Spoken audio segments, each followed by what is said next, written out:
સમાજના આગેવાનો ગળા ફાડી ફાડીને બધાને સમજાવે છે, પણ આપણે તો સમજવું જ ક્યાં છે. ગઈકાલે હું મારા જે મિત્રને ત્યાં લગ્નમાં ગયો હતો, એને વરઘોડો કાઢ્યો,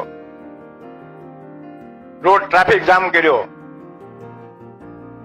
એટલે મેં જઈને એને અભિનંદન ન આપ્યા, મેં જઈને એને થોડીક બે-ત્રણ ગાળું દીધી કે તારે કરવાની શું જરૂર છે.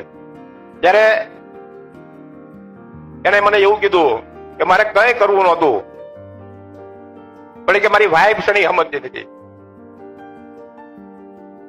આ વરઘોડો એના હિસાબે કાઢ્યો, ધામધૂમથી લગ્ન એના હિસાબે કર્યા. બેનો હું બે હાથ જોડીને તમને વિનંતી કરું, બે હાથ જોડીને, તમે કહેતા હો તો પગે લાગીને વિનંતી કરું. આ ભાઈઓને કોરોનાને હિસાબે, નોટબંધીને હિસાબે આ બધા આજે 2-3 વર્ષો નીકળ્યા હોળ ચડી ગયા છે. એ ના નથી પાડી શકતા, વ્યાજ ભરે છે, વ્યાજે લઈ આવીને કરે છે લોકોને દેખાડવા હાટું, અને આપણે સમજતા જ નથી. આર્થિક રીતે પછાત લોકો લગ્નમાં રોયલ ફેમિલી જેવો દેખાડો કરીને બેફામ ખર્ચો કરી નાખે છે અને પછી આખી જિંદગી દેવું ભરવામાં પૂરી થઈ જાય છે. આર્થિક તંગીના કારણે શિક્ષણ નહીં પૂરું કરે, પણ લગ્ન તો દેવું કરીને રોયલ સ્ટાઇલથી જ કરશે. સામાજિક પરિવર્તન અને ખોટા ખર્ચામાંથી બચવા માટે મહેશભાઈ સવાણી વારંવાર લોકોને પ્રેરણા આપતા રહે છે. જો એમની સલાહને તમે 50% પણ પાલન કરશો તો નવયુગલ દંપતીના લગ્ન પછીનો બીજો દિવસ જ દેવાના બોજમાંથી હળવો થઈ ગયો હોય એવું અનુભવશો. હાલમાં જ બારડોલી સિટીમાં આવી જ એક ઘટના બની છે, જેમાં છોકરાએ એવી માંગણીઓ કરી કે જેને બધાએ હંમેશા યાદ રાખવી જોઈએ. અને આ માંગણીઓ દહેજની નહોતી, પણ લગ્ન કરવાની રીત અને બિનજરૂરી પરંપરાઓ વિશેની હતી. અને આ માંગણીઓ એવી હતી કે સૌથી મોટું દૂષણ પ્રી વેડિંગ શૂટ કે જે નહીં કરવામાં આવે. બીજું કે લગ્નમાં કન્યા લહેંગાને બદલે સાડી પહેરશે. ત્રીજું એવું હતું કે મેરેજમાં અશ્લીલ અને કાન ફાડી નાખતા ડીજેને બદલે લાઇટ ઇન્સ્ટ્રુમેન્ટલ મ્યુઝિક વગાડવામાં આવશે. ચોથી શરત એવી હતી કે વરમાળાના સમયે સ્ટેજ પર માત્ર વર કન્યાને જ રહેવાનું રહેશે.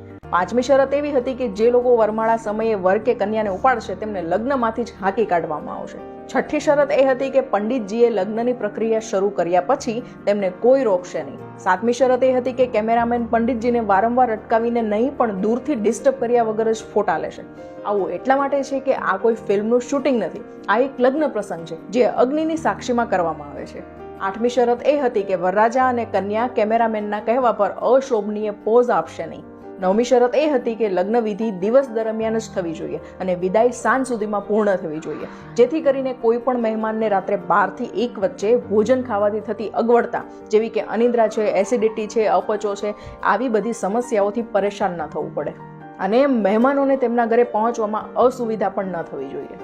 10મી અને છેલ્લી વાત કે જે લોકો પરણેલા અને નવયુગલને બધાની સામે ગળે મળવાનું કહેશે અથવા તો ચુંબન કરવાનું કહેશે તો તેને તરત જ લગ્નમાંથી હાંકી કાઢવામાં આવશે.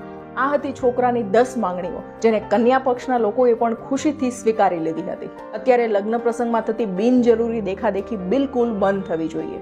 બારડોલીના આ પરિવારે સમાજને સુધારવા માટે ખરેખર સુંદર સૂચન આપ્યું છે, જેનું બધાએ જ અનુકરણ કરવું જોઈએ. માટે આ વિડીયો વધુમાં વધુ શેર કરજો.